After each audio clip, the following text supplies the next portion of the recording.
When it comes to Angel on BET Plus, it is definitely a lot to start off, but by the time you hit episode 3, you'll be wondering where the hell is episode 4 and why you can't find any news on whether it's going to have a second season, a fourth episode, or what. So, to summarize Angel, for at least 18 years, Angel has been dealing with abuse from her mother, father, her foster mother, Teresa, her foster sister, Cherie, a friend she made named Dante. It's just one person after another who goes beyond just being disappointing but really breaking Angel's faith in humanity. That is until she meets a woman named Diamond who takes her under her wing, and rather than just break her down and leave her on the ground, she tries to break her down and build her up into somebody that could at least have some form of independence and autonomy. But the problem with Diamond's methods is that Diamond is a thug, a dealer, whatever you want to call her. So her method of building Angel up is getting her to learn how to use a gun, how to keep a blade underneath her tongue in case she ever needs it, instead of really helping her have the kind of life where she could perhaps provide for herself through illegal means. But with only having some high school education and not a diploma, it's not like Diamond could have really made Angel into like anything that Angel could possibly want to be. Plus, Diamond knows what she knows, so that's all she can really teach her. That aside, one of the things that Diamond brings to Angel's life is a police presence in the form of Monroe, who was a real piece of work. But because Monroe doesn't have anything concrete on Diamond, you can see that she kind of looks at Angel as a potential way to get to Diamond if Diamond really gets on her nerves too much. But luckily for Diamond, when it comes to Monroe's focus on Angel, it becomes less about what Diamond's doing and more about what Angel may have been involved in. Because when it comes to Teresa, she decides to not just mess with Cherie, who's somebody that apparently she's been sleeping with and doing who knows what else, but then when Teresa decides she wants to start touching on Milk, who is one of the two girls alongside Rain that Angel really bonded with in the foster home, Angel gets involved in getting them out, and in the process of getting them out, situations happen where the police have to get involved. And Cherie, even though she seemed very pro-Teresa and was very worried about Angel being light-skinned and replacing her, she gets involved and makes it so that Teresa's no longer an issue. But then Monroe really has a reason to get in Angel's life. And in order to protect her minor juvenile foster sisters, Angel decides she's going to take the rap, since there comes a point where Diamond's like, 1, you ain't gonna bring these kids into my house, and 2, Angel, while she and Diamond are partners, Diamond also has this woman named Winter who she's messing around with, and Angel's not for non-monogamy, whether it's ethical or not. So that causes an issue which forces Angel to be on her own, and through a series of events when trying to take care of these kids, she goes from having $5,000 to less than $200. She tries to get in contact with this person named Miss Tony, who plays her, and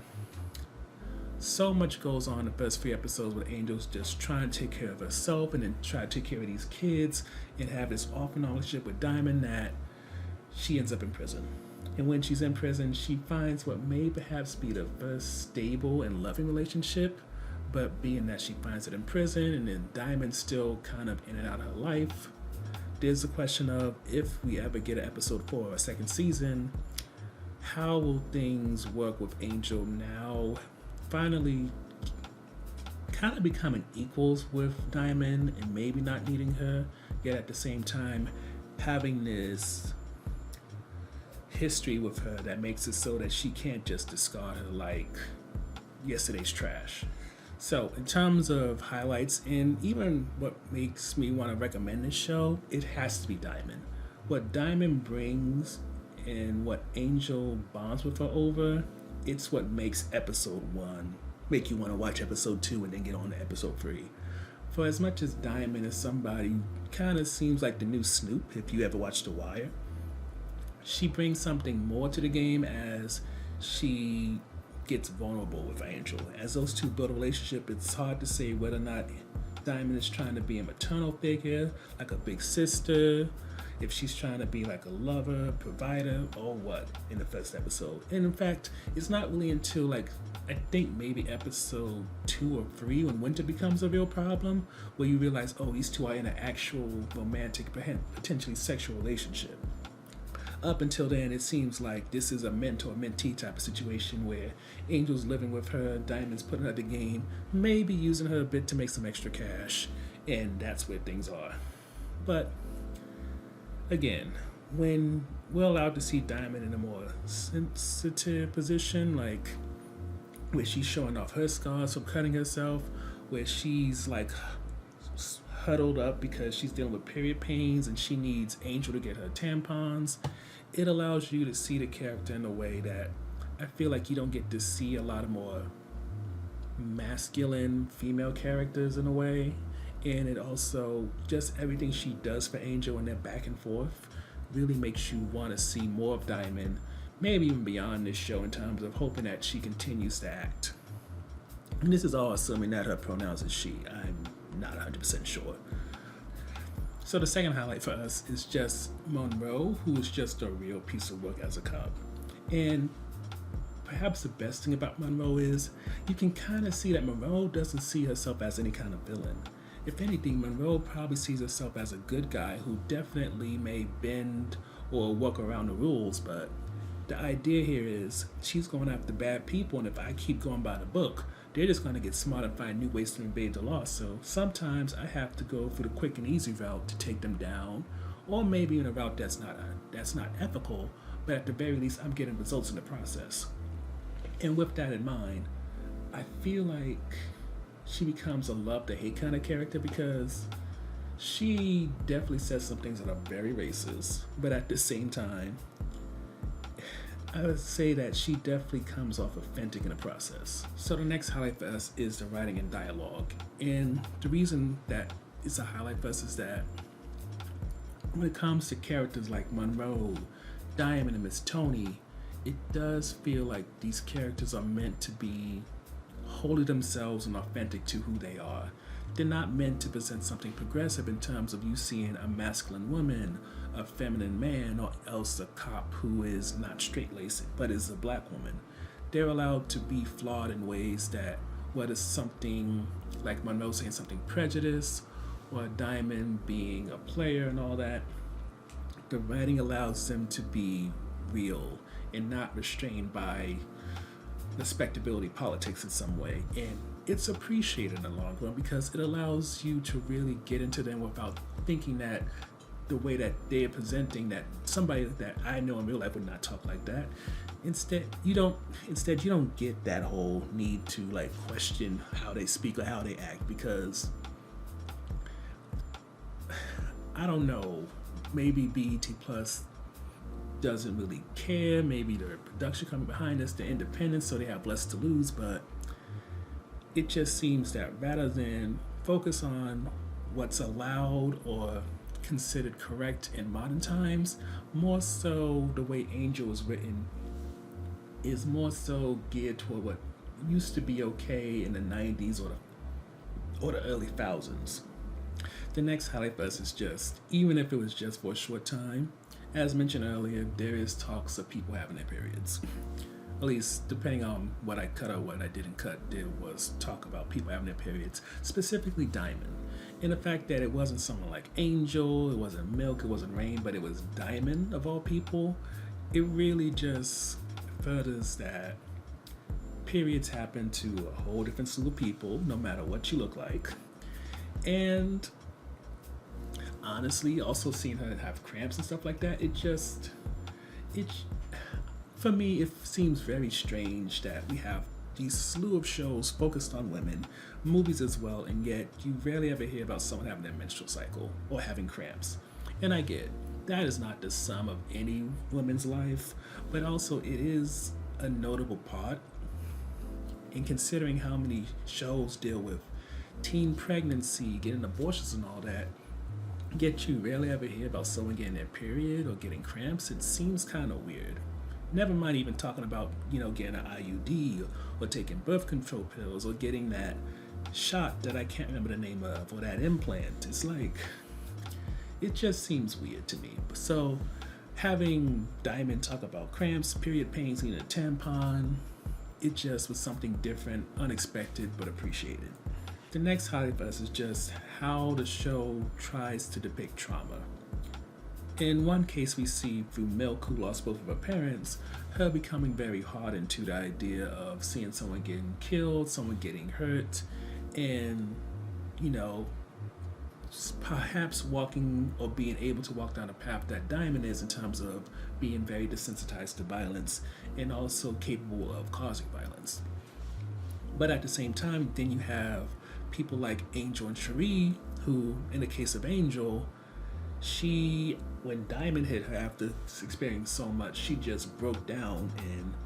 was very submissive, very much, for lack of a better term, in the victim mindset of just questioning, why do people keep trying to hurt me? And you can see when she got built up by Diamond and she decided she wanted to have a little thing with Cherie to handle their issues for once and for all, she hit Cherie, and with that, Cherie's questioning, why are you hitting me? And Angel gets triggered into realizing how she is starting to become like the abusers that she was dealing with. And it kind of helps you see the various cycles that people can go through in order to try to survive. Milk, who can't be more than 10 or 11, she witnessed violence, and so she wanted to, as we saw Angel, wanted to protect herself, wanted to harden herself, and be capable of the violence that was done around her. Angel, through Diamond, she wanted to become tougher, get some form of autonomy to protect herself. She wanted to learn how to use a gun, learn how to use a blade, and did so in order to keep herself safe. And you can see Cherie's kind of in the middle. She hasn't been desensitized like Milk, yet she hasn't gone on the journey that we've seen Angel gone on, where she lost some of her innocence in order to gain some sense of protection. And just seeing these three different girls and how they went through life is just such an interesting character study, I guess you can say. Especially for a show where, honestly, after watching maybe or hearing 18 minutes of what Angel goes through, you probably wouldn't think it would even venture towards trying to be deep. But we'll go to that in a second. The next highlight for us is that by episode 3, you realize that Angel doesn't necessarily need Diamond. And I mean that in terms of Angel, the character, and also Angel as in the show. Because when Diamond's introduced early on in episode 1, she becomes a means of getting past all the various things happening to Angel and getting somebody who can kind of make this show more than trauma porn. And at a point,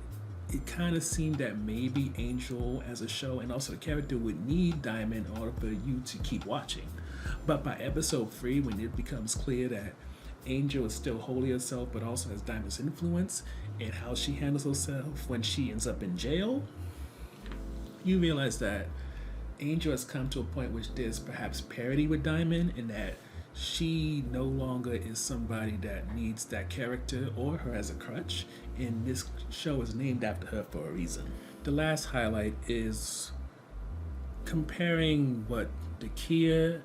and Angel's relationship is going to be compared to Diamond and Angel's. And the main reason that's our final highlight is because when Angel meets Dakia, she is no longer that weak, vulnerable girl that Diamond raised up into a woman. Instead, Dakia gets the finalized form, the one who's built up, ready for a relationship and all that she can be.